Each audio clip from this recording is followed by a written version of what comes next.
What advice do you have, or what orientation do you have in your experience in the many companies you've been at for CMOs then coming in to sort of put in the right analytics and measurement and so on, whether you've gotten there or not? I'm trying not to make it about how well have you done your job today, Brian? Trying to stay away from that and just get to what would be the master, what's optimal look like on that? What do you got to do? I think you kind of have to read the room, right, of the business and where we are. And for me, I often find that there is this balance of not waiting for perfect in order to move progress, but also not living in a world of just doing things and measuring success based on either marketing metrics or based on activity for too long. And so I think, again, aligning that, I tend to approach things of saying, there are a couple of different paths we could take.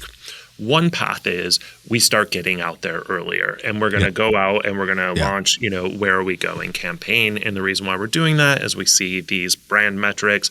Do we have the perfect measurement? No, but as long as we're okay as a company of having less efficiency right now, but it then becomes a data point for us as we continue to build out.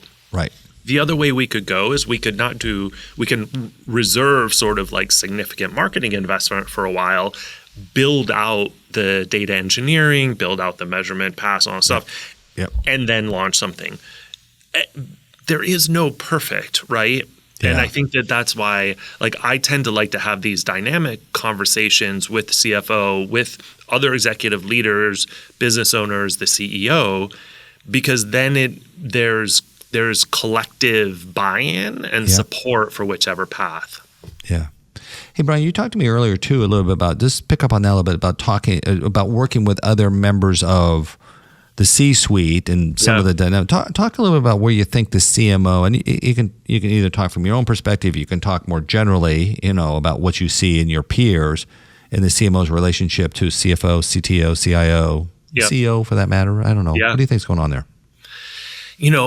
I think because of the point that you made before, a doctor is a doctor and trained to be a doctor, and a CFO, for better or worse, there are a lot of overlaps in a Venn diagram of the title CMO, but certainly it is not consistent the same everywhere. And so, and that's even before you get into sort of the interpersonal dynamics of, some of the leaders of these other roles.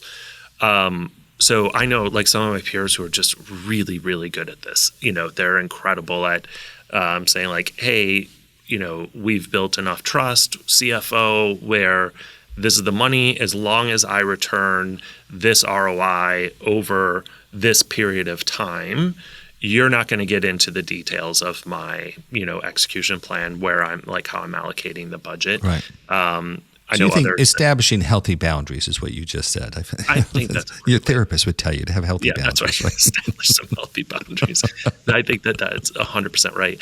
And others that struggle with it, and again, it could be the dynamic of the company, the leaders, and or their approach to thinking that is necessary or not. I think that there are a lot of people who want to keep other people at distance from marketing within the company. Yeah. And I tend to believe that is, I have not found that to be a successful path.